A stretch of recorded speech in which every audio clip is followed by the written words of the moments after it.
우리가 지난주에 유다서의 말씀을 가지고 은혜를 좀 나눴는데요. 어떠한 말씀을 나눴는지 기억 좀 나세요? 다음 주엔 유다서를 설교하면 될 것 같습니다. 어떤 말씀이었는지 기억 안 나세요? 우리는 어떠한 교회가 되어야 한다. 1부에서는 마쳤습니다. 네, 싸우는 교회가 되어야 한다. 이런 말씀 드렸어요. 기억 못 하시는 분들은 싸우지 않으신 겁니다. 지금 한 주간. 우리는 하나님의 나라와 그의 이름과 영광을 위하여 싸우는 교회로 부름을 받았습니다. 우리는 반드시 싸워야 하는 사명을 갖고 있는 존재라는 거죠.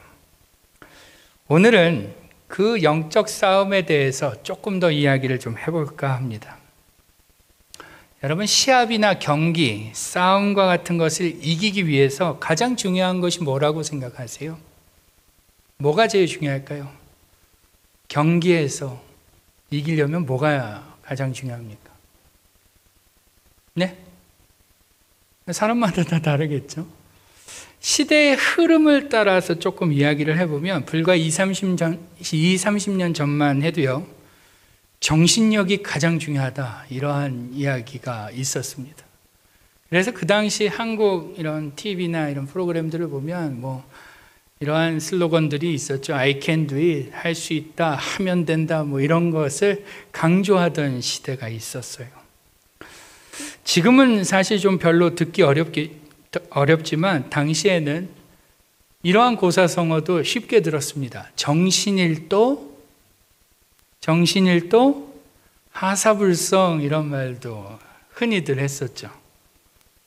정신을 한 곳에 집중하면 어떤 일도 이룰 수 있다, 그러한 것을 강조하던 시대가 있었습니다. 그런데 이렇게 정신력을 강조하던 시대에서 시대가 바뀌어서 이제는 정보의 싸움이 되었습니다.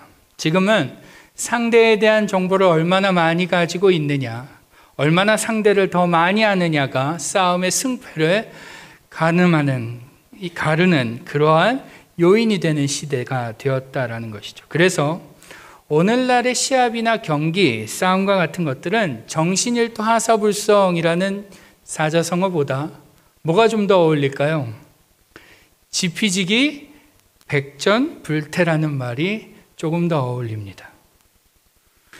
100번 싸워도 전혀 위태롭지 않을 수 있는 것은 상대를 알고 나를 알 때 가능하다. 여러분, 지피지기 백전불태라는 이 손자병법의 말, 과연 우리의 영적 싸움에도 동일하게 적용이 될까요? 어떻게 생각하세요? 우리의 영적 싸움에서 적을 알고 나를 알면 100번 싸워도 위태롭지 않다, 그렇게 말할 수 있을까요? 없을까요? 오늘 이 질문에 대해서 히브리서를 통해 좀 우리가 살펴보고자 합니다. 이 히브리서라는 책은 이 질문에 대해서 답을 주기에 아주 적합한 책입니다. 왜냐하면 이 히브리서는 그리스도인들의 영적 전투를 다루고 있는 책이기 때문에 그렇습니다. 아시겠지만 히브리서는 저자가 누구인지, 수신자가 누구인지, 언제 쓰여져 있는지, 쓰인 책인지 전혀 알 수 없는 책입니다. 그런데 우리가 이 히브리서 안에서 유일하게 알 수 있는 내용을 통해서 알 수 있는 건데, 그것은 바로 성도들이 고난과 핍박과 배교의 위협 속에 있던 성도들이 그들의 싸움을 잘 싸우게 하기 위해서 쓴 책이 바로 이 히브리서라는 거예요. 한마디로 말하면 영적 전투를 치열하게 하고 있는 교회를 향해 쓴 책, 그를 응원하고 경고하고 어떠한 이기기 위한 지침을 알려주고 있는 책이 바로 이 히브리서라는 책이라는 것입니다. 그러니 오늘 우리가 이 히브리서를 잘 보면 우리의 영적 전투에서도 반드시 불태할 것을 확신합니다. 여러분, 오늘 우리가 손자병법보다 더 확실한 이 영적 전투의 승리 방법을 기록하고 있는 히브리서를 함께 보며 우리의 영적 전쟁의 승리를 한번 다짐하는 시간이 될 수 있기를 바랍니다. 오늘 본문을 보시면 히브리서 기자는요, 그의 성도들을 향해 이러한 권면을 합니다. 우리 1절 말씀을 같이 한번 읽어보죠. 1절입니다. 시작. 그러므로 함께 하늘의 부르심을 받은 거룩한 형제들아, 우리가 믿는 도리의 사도이시며 대제사장이신 예수를 깊이 생각하라. 아멘. 그렇습니다. 히브리서 기자가 그의 성도들에게 뭐라고 하죠? 뭐를 하라? 예수를 깊이 생각하라. 왜 예수를 깊이 생각하라 라고 할까요? 예수를 깊이 생각해라. 그 이유가 뭡니까? 그 이유가 바로 앞에 장 앞절에 나옵니다. 2장 18절을 보시면 그 이유를 알 수 있는데, 2장 18절을 우리 공동번역으로 같이 읽어보죠. 시작. 그분은 친히 유혹을 받으시고 고난을 당하셨기 때문에 유혹을 받는 모든 사람을 도와주실 수. 아멘. 무슨 말이에요? 예수님께서 유혹을 받는 자들을 어떨 수 있는 분이다. 도와주실 수 있는 분이기 때문에. 그 다음 1절 첫 접속사가 뭐예요? 그러므로. 예수님께서 유혹을 받는 자들을 도와주실 수 있는 분이기 때문에 1절에 그러므로, 그렇기 때문에 우리는 어떻게 해야 된다? 그 예수를 깊이 생각해야 된다라는 거예요. 조금 더 정확히 말하자면요, 우리가 유혹을 받을 때, 영적 전투 중에 있을 때 예수를 깊이 생각하는 것은 도움을 받는 정도가 아니라 어떤 정도다? 그 전투에서 반드시 이기게 되는 유일한 비결이다라는 것입니다. 불패. 이 불패의 필승의 전략과도 같은 거다. 히브리서 기자는 강조하고 말하고 있는 거예요. 영적 전투를 하려거든, 영적 전투 중에 있거든, 너희의 영적 전투를 도울 수 있는 예수님을 깊이 생각해라. 여러분, 놀랍지 않습니까? 영적 전투를 하는데 예수님을 생각하는 것만으로도 이긴다는 거예요. 예수님을 생각하는 것만으로도 그 영적 전쟁에서 지지 않는다는 것입니다. 어떻게 그럴 수 있을까요? 우리가 그것을 좀 체계적으로 이해할 필요가 있습니다. 어떻게 하면 영적 전투에서 예수를 깊이 생각하게 되고, 예수를 깊이 생각하는 것이 무엇이기에 이길 수밖에 없는지를 그 이유를 알 필요가 있는데, 그것을 알기 위해서는 먼저 이 히브리서라는 편지를 받고 있는 독자들이 싸우고 있는 싸움이 무엇인지를 먼저 알 필요가 있어요. 여러분, 히브리서 이 편지를, 히브리서 기자의 편지를 받고 있는 독자들은 어떠한 싸움을 싸우고 있었을까요? 우리 10장 29절을 보시면 그들이 싸우고 있는 싸움이 무엇인지를 유추할 수 있는 구절이 나옵니다. 같이 읽어보죠. 시작. 자기를 거룩하게 한 언약의 피를 부정한 것으로 여기고 은혜의 성령을 욕되게 하는 자가 당연히 받을 형벌은 얼마나 더 무겁겠느냐. 너희는 생각하라. 아멘. 히브리서 기자가 경고하는 거예요. 하나님의 아들을 짓밟고 너희를 거룩하게 한 언약의 피를 부정하는 그러한 자는 얼마나 큰 벌을 받을지 뭐 해라? 너희는 생각해라. 이런 말을 왜 할까요? 유추해 볼 수 있죠. 그들이 지금 그리스도인으로 바뀌었는데 어떻게 하려는 거예요? 다시 그리스도에게서 떠나려고 하고 있었다라는 거예요.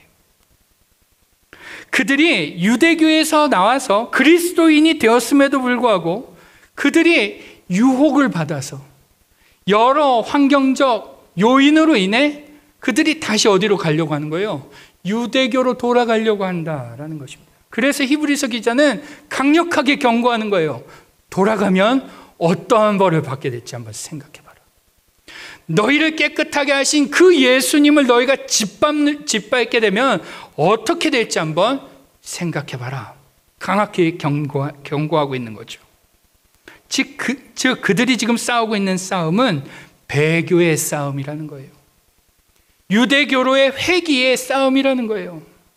그들은 영적 전쟁에서 지금 남느냐 돌아가느냐의 싸움을 싸우고 있었던 것입니다.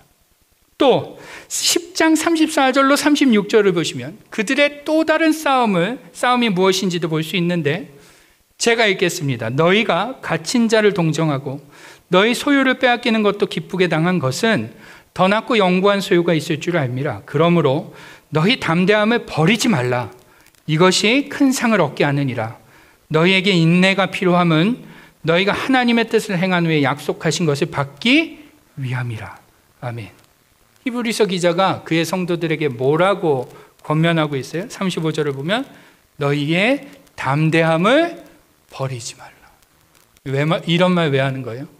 그들이 지금 두려워하고 있는 거예요.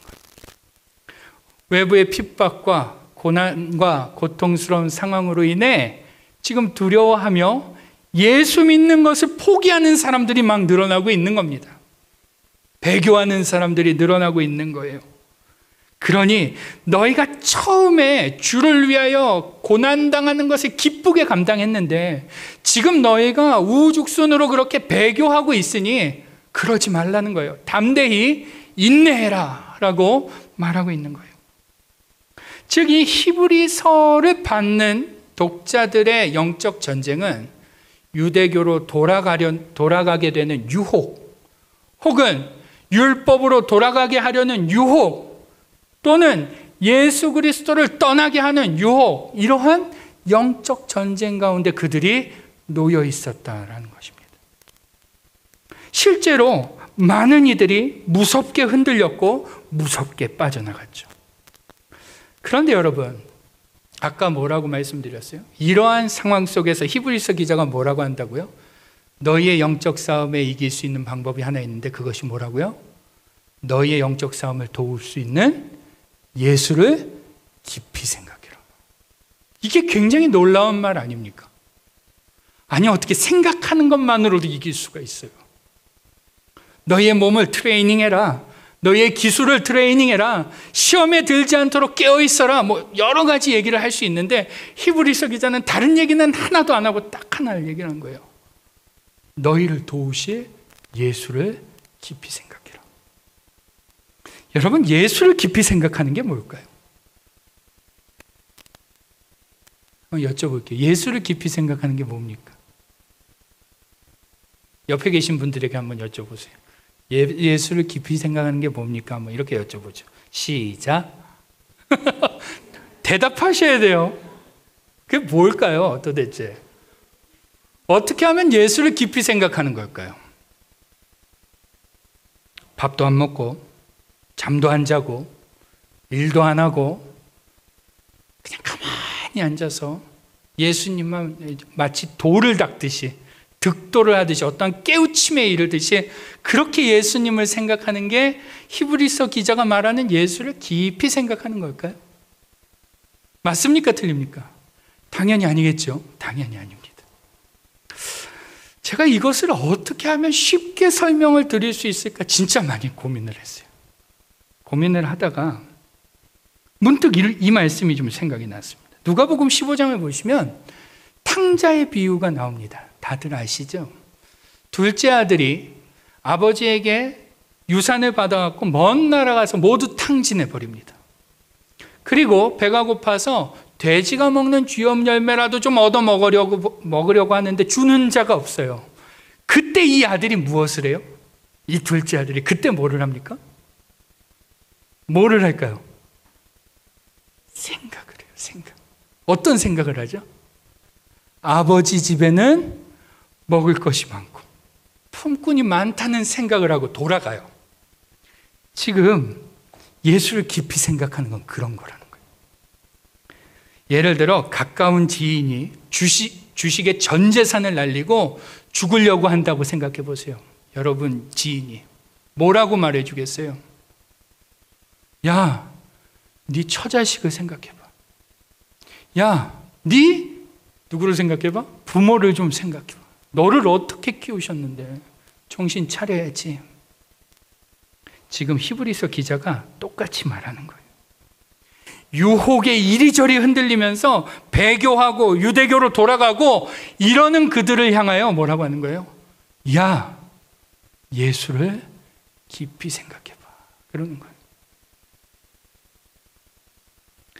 여러분, 예수를 깊이 생각하라 라는 이 말씀은 오랜 시간 골똘히 집중해서 생각하라는 말이 아니에요. 이 말은 그 예수님이 누구신지 한번 생각해봐. 그 예수님이 너랑 어떤 관계인지 한번 생각해봐. 그 예수님이 어떤 존재이며 그 예수님이 너에게 무엇을 했는지 한번 생각해봐라 라는 말입니다. 아시겠어요? 예수를 깊이 생각하는 건 오랜 시간 아무것도 안 하고 묵상하듯이 명상하듯이 그런 생각이 아니라 너와 그 예수님의 관계를 생각해봐. 너에게 그 예수님이 무엇을 하셨는지 한번 너만의 그 예수님을 한번 생각해봐라 라고 말하는 거예요. 그래서 오늘 본문 1절을 잘 보시면요, 히브리서 기자가요, 막연히 예수를 생각하라 라고 말씀하지 않고요, 뭐라고 말씀하는지 같이 한번 다시 읽어보시죠. 시작. 그러므로 함께 하늘의 부르심을 받은 거룩한 형제들아, 우리가 믿는 도리의 사도이시며 대제사장이신 예수를 깊이 생각하라. 어떤 예수를 깊이 생각하라? 첫째, 어떤 예수요? 믿는 도리의 사도이신 예수를 깊이 생각해라. 믿는 도리의 예수이신, 도리의 사도이신 예수를 생각해라. 이게 무슨 말인지 잘 이해가 안 되죠. 세 번역으로 한번 보여주시겠습니까? 예, 바뀌었네요. 세 번역으로 같이 읽어보죠. 시작. 그러므로 하늘의 부르심을 함께 받은 거룩한 형제자매 여러분, 우리가 고백하는 신앙의 사도요 대제사장이신 예수를 깊이 생각하십시오. 컴마가 있어요. 우리가 고백하는 신앙의 사도, 무슨 말이냐면 너희가 평소에 고백하던, 어떻게 고백하던, 사도로 고백하던 그 예수님을 생각해봐라 라는 것입니다. 여러분, 사도는 어떤 사람을 사도라고 해요? 헬라어로는요, 아포스톨로스, 보냄을 받은 자라는 뜻이에요. 이 사도라는 단어가. 그런데 놀랍게도 이 사도라는 말이 신약에 많이 쓰이는데 예수님께 쓰인 곳은 오늘 본문 이곳 딱 한 구절밖에 없어요. 지금 히브리서 기자는 예수님을 뭐라고 부르는 거예요? 보냄을 받은 자라고 표현하고 있는 거예요. 여러분, 사도는 뭐 하는 사람들입니까? 보내신 사람의 뜻을 이루는 사람이에요. 그렇죠? 보내신 사람의 뜻을 전하고, 보내신 사람의 마음을 전하고, 보내신 분의 생각을 전하며, 보내신 분의 뜻을 이루는 자가 사도인데, 이 히브리서 기자는 뭐라고 하는 거냐면 예수님을 향하여 사도이신 예수님, 다시 말하면 이 예수님은 하나님으로부터 보냄을 받은 분이다 라고 표현하는 거예요. 그러면서 하는 말이, 그 하나님의 뜻을 이루시는 분, 하나님의 마음을 전하시는 분, 하나님의 마음을 이행하시는 분, 가르치시는 분, 그분이 예수라는 거예요. 즉, 사람들 앞에서 누구를 대변하고 있는 거예요? 예수님이 하나님을 대변하는 거예요. 이거 잘 생각하셔야 돼요. 사람들 앞에서 하나님이 누구신지, 하나님의 마음이 무엇인지, 하나님의 뜻이 무엇인지, 하나님이 인간을 향한 계획이 무엇이며 그들을 어떻게 생각하시는지 사람들 앞에서 누구를 대변하는 거예요? 하나님을 대변하는 분이 예수님이라는 거예요. 그래서요, 이 예수님이 사도로서의 직분을 잘 감당함으로 인해서 놀라운 일이 하나 벌어져요. 1절 지금 띄어져 있는데 1절을 보시면 이 편지를 받는 자들의 칭호가 바뀌어요. 그들은 뭐라고 부르죠? 그러므로 하늘의 부르심을 받은 자라고. 예수께서 사도의 직분을 잘 감당하심으로 이 땅에 오셔서 성육신 하셔서 하나님 되신 그분이 보좌를 버리시고 이 낮은 이 낮고 천한 이 땅에 성육신 하셔서 사도의 직분을 잘 감당하심으로 기적이 하나 일어나는데 그게 뭐다? 사람들을 하늘에 부르심을 받은 자라고 불릴 수 있게 하셨다라는 거예요. 지금 히브리서 기자는요, 유혹에 이리저리 흔들리며 영적 전투에서 후퇴하고 있는 그의 성도들을 향하여 하나님이 너희를 당신의 백성으로 부르기 위해 누구를 보내셨다? 예수님을 보내셨다. 그분이 이 땅의 사도로 보내심을 받았다. 그분이 이 땅에 사도로 오신 것을 너희는 깊이 생각해라. 그 하나님 되시는 그분이 낮고 천한 이 땅에 육신의 몸을 입고 온 그 성육신 사건이 얼마나 놀라운 기적과 같은 일인지 뭐 해라? 깊이 생각해봐라 라고 말하는 거예요. 또 뭐를 생각하라고 해요? 1절을 계속 보시면 히브리서 기자는 예수님을 깊이 생각하라라고 말하면서 그냥 예수님이 아니라 어떤 예수님이요? 대제사장이신 예수님을 깊이 생각해라 라고 해요. 여러분, 대제사장은 뭐를 하는 사람입니까? 제물을 갖다가 제사를 드리고 누구와 누구의 다리를 놓는 사람이요? 하나님과 사람의 다리를 놓는 사람이죠. 하나님 앞에서 백성들의 죄를 하나님 앞에 회개하며 하나님과 백성의 다리를 놓는 사람이에요. 대제사장은 그들의 죄를 하나님 앞에 고백하며 용서를 구하는 사람이에요. 즉 예수님이 대제사장으로 오셨다. 예수님이 대제사장으로 오심을 깊이 생각하라 라는 이 말씀은요, 사람들 앞에서 예수님이 사람들의 죄를 위하여 오신 분임을 생각해라 라는 거예요. 아까 사도로 오신 분은 하나님 앞에서, 사람들 앞에서 누구를 대변해요? 하나님을 대변했죠. 대제사장은 반대예요. 하나님 앞에서 누구를 대변해요? 사람을 대변하시는 분이. 사실 죄인은 하나님 앞에서 할 수 있는 말이 하나도 없어요.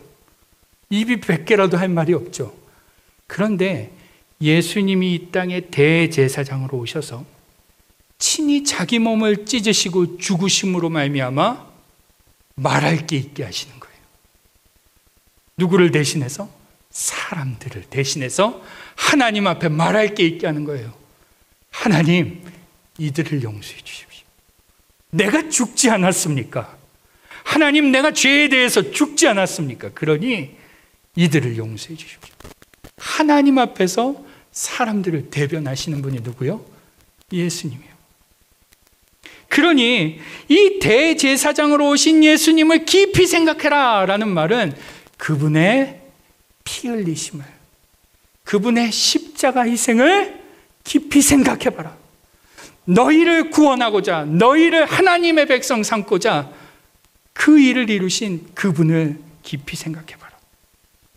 그래서 2장 15절로 17절을 보시면 히브리서 기자가 이미 이런 이야기를 해요.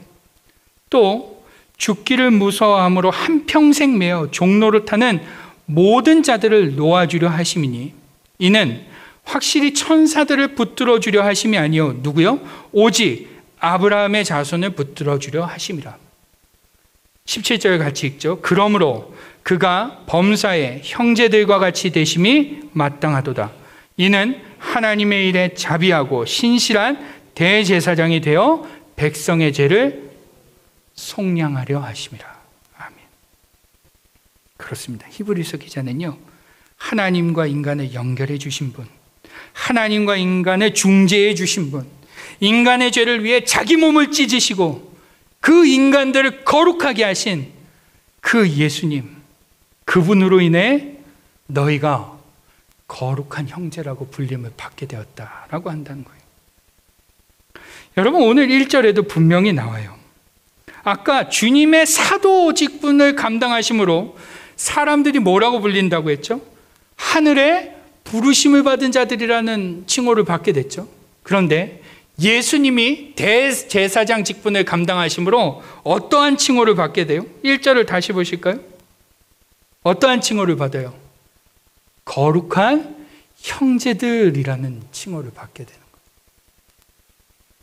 다시 말하면요, 하늘의 부르심을 받은 거룩한 형제들아 라는 이 말은 주님이, 예수님이 사도의 직분을 감당하시고 대제사장의 직분을 감당하심으로 생겨난 일이라는 거예요.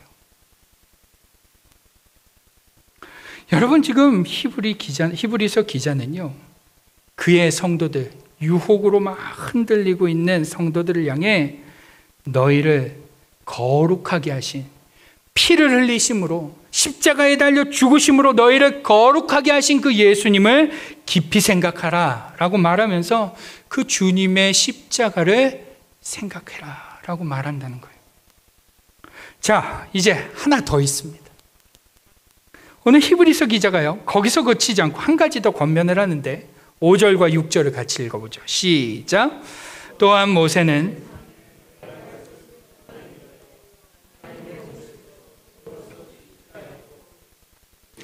하나님의 집을 맡은 아들로서 그와 같이 하셨으니 우리가 소망의 확신과 자랑을 우리는 그의 집이라. 아멘. 히브리서 기자가요, 예수 그리스도, 사도이신 예수 그리스도, 대제사장이신 예수 그리스도를 깊이 생각하라, 거기서 그치지 않고 또 어떠한 분으로 생각해라. 그분은 하나님의 아들이라는 것을 깊이 생각하라 라고 말한다는 거예요. 예수님이 신실하게 하나님의 집을 담당하셨던, 지키셨던, 돌보셨던 누구요? 하나님의 아들이라는 것을 너희는 뭐해라? 깊이 생각해라. 여러분, 여러분의 사업장도 그렇죠. 주인이 신실해요? 종업원이 신실해요? 이거 대답 못 하시는 분들이 계세요. 종업원이 신실하면 안 됩니다. 이게 주인이 신실해야 돼요. 주인이 신실할 수밖에 없어요. 왜죠? 자기 거니까요. 지금 히브리서 기자가 뭐라고 말하는 거냐면요, 모세는 하나님의 집의 종으로서 신실했지만 예수님은 하나님의 아들로서 모세와는 비교도 할 수 없을 만큼 신실하신 분이다. 바꿔 말하면 예수님은 당신의 백성들을 모세보다도 더 잘 돌보고 더 잘 지킬 수 있는 그런 분이다. 그러면서 그 6절 마지막에 뭐라고 해요? 그러니 뭐를 붙잡으라고 그래요? 모세를 붙잡을 게 아니라 뭐를 붙잡으라?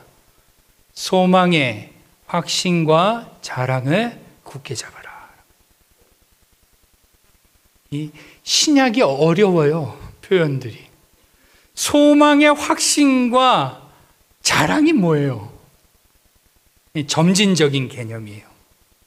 소망은 뭐죠? 앞으로 일어날 것을 바라는 거예요. 그 다음에 요거보다 조금 높은 게 뭐예요? 확신인 거예요. 그 바라는 것이 이루어질 거라고 믿는 거예요. 그 다음 자랑이 뭐예요? 그것이 진짜 이루어졌다라고 믿고 선포하는 거예요.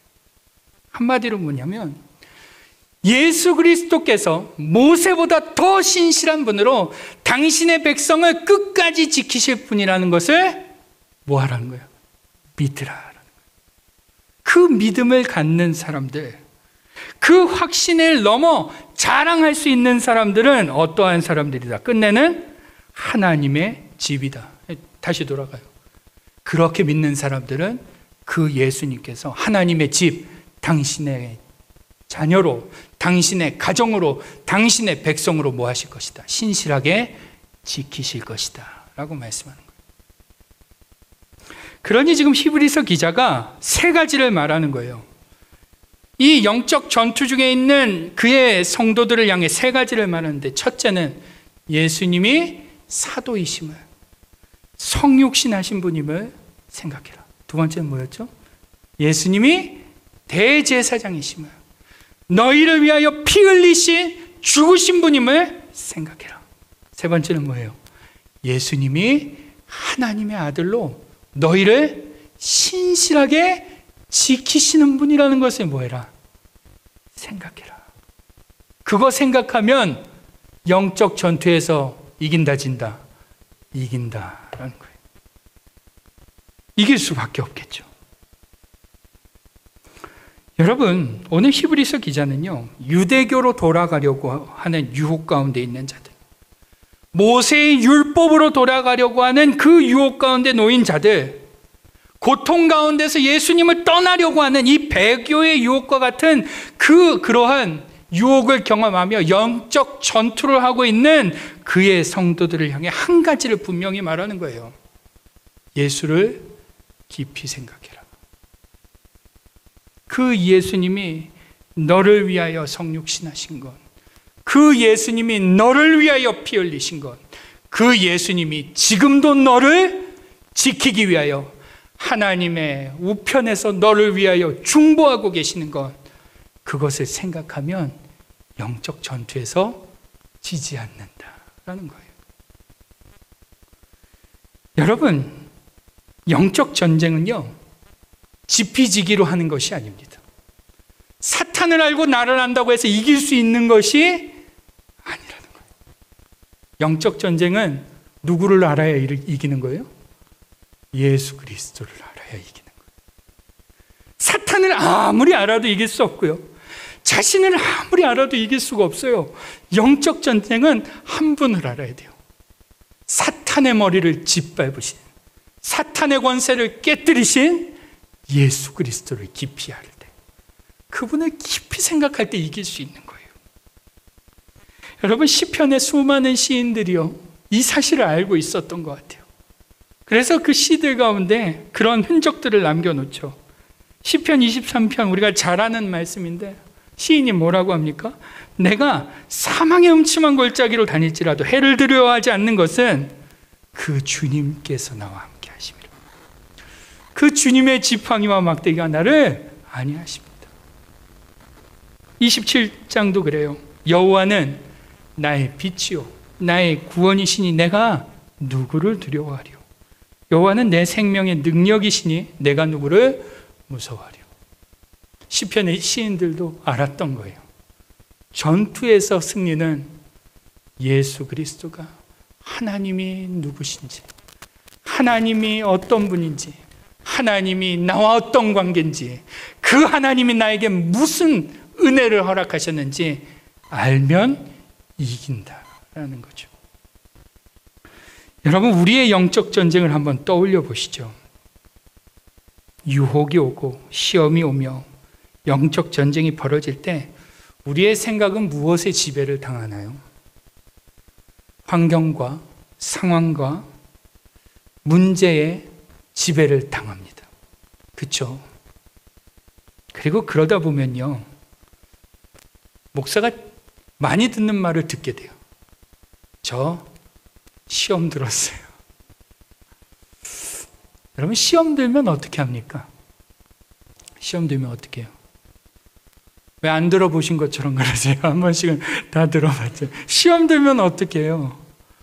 첫째, 뭐가 싫어져요? 교회 싫어져요. 둘째, 뭐 싫어지죠? 사람 싫어져요. 셋째, 뭐가 싫어져요? 예배가 싫어져요. 말씀이 들리지 않고요, 떠나고 싶고요, 숨고 싶고요, 분노가 일어나고요, 반항하고 싶고요. 영적 전쟁에서 패배하면 그래요. 누구와 같나요? 2000년 전 이 히브리서를 받고 있는 그들과 동일한 겁니다. 그들은 떠나고 싶어졌고, 돌아서고 싶어졌고, 도망치고 싶어졌잖아요.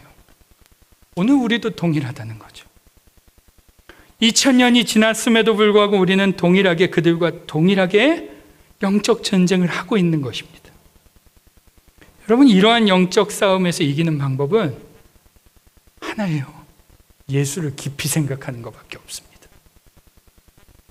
예수님이 사도로 오셔서 나를 부르시고 성육신하셔서 나를 부르셔서 내가 하나님의 부름을 받았다는 것을 생각하는 수밖에 없어요. 예수님이 대제사장으로 오셔서 피를 흘리심으로 내가 거룩한 형제가 주님의 형제가 되었다는 것을 깊이 생각하는 길밖에 없어요. 그 예수님이 하나님의 아들로 지금도 나를 위하여 하나님 우편에서 중보하고 계신다는 이 사실을 깊이 생각하는 수밖에 없습니다. 그렇게 생각하면 이길 수 있어요. 여러분, 우리가 잘못된 선택을 하고 잘못된 길로 가려고 할 때 우리를 낳아주신 부모님만 생각해도 그릇된 선택을 돌이키지 않습니까? 하물며 우리를 당신의 백성 삼으시고 우리를 위하여 하늘 보좌를 버리시고 이 땅에 오시며 피를 흘리시고 죽기까지 사랑하시며 지금도 지키시는 그 주님을 생각하면 우리는 영적 전쟁에서, 유혹이라는 영적 전쟁에서, 시험이라는 영적 전쟁에서 우리는 이길 수 있다라는 것입니다. 믿으시길 바랍니다. 여러분, 바울은 분명히 말해요. 로마서를 통해 이렇게 말씀합니다. 같이 읽죠. 시작. 그러나 이 모든 일에 우리를 사랑하시는 이로 말미암아 우리가 넉넉히 이기느니라. 한 번 더 읽겠습니다. 시작. 그러나 이 모든 일에 우리를 사랑하시는 이로 말미암아 우리가 넉넉히 이기느니라. 아멘. 무엇 때문에 이긴다고 말해요? 바울이요? 예수 그리스도로 말미암아. 신앙의 연륜? 필요 없더라고요. 시험에 드는 거 신앙 연륜이랑 전혀 상관없습니다. 배운 거요? 아니요. 목사도 시험에 들어요. 경험이요? 쓸데없더라고요. 시험, 영적 전투에서 이기는 길은, 거기서 벗어나는 길은 우리를 이기게 하시는 그분을 생각하는 길밖에 없습니다. 그분으로 말미암아 째째하게, 어거지로, 아니요, 넉넉히 이기느니라. 그분을 깊이 생각하면 걱정하지 말아라. 분명히 이긴다라는 선포인 거죠. 여러분, 오늘 혹시 영적 전투 중에 있는 분이 계십니까? 그러지 않으려고 하는데 신앙이 흔들리고 믿음이 흔들리고 교회가 싫어지고 사람이 싫어지고 다 하기 싫어지고 반항하고 싶어지고 따지고 싶어지고 그러한 영적 전쟁 가운데 있는 분 계신가요? 여러분, 영적 전쟁은 내 힘으로, 내 능력으로 하는 것이 아닙니다. 적을 안다고 이길 수 있는 것도 아니에요. 나를 안다고 이길 수 있는 것은 더더욱 아니죠. 영적 전쟁은 예수를 깊이 생각할 때 이길 수 있습니다. 여러분, 오늘 이 사실을 마음속에 새길 수 있기를 바랍니다. 시험이 올 때마다 되새기십시오. 여러분의 신앙이 뿌리째 흔들리고 여러분의 믿음의 근간이 흔들리는 그때에 기억하십시오. 그 예수를 깊이 생각하면 이길 수 있어요. 무너지려 할 때마다 되새기고 넘어질 것 같을 때마다 되새기고 싫어지고 미워지고 떠나고 싶어질 때마다 되새기십시오. 그러면 분명히 이깁니다. 일어섭니다. 넘어설 수 있고 앞으로 나아갈 수 있습니다. 여러분, 오늘 여기 있는 우리 모두가 예수를 깊이 생각함으로 영적 전쟁에서 넉넉히 이기는 우리 모두가 될 수 있기를 주님의 이름으로 축원합니다.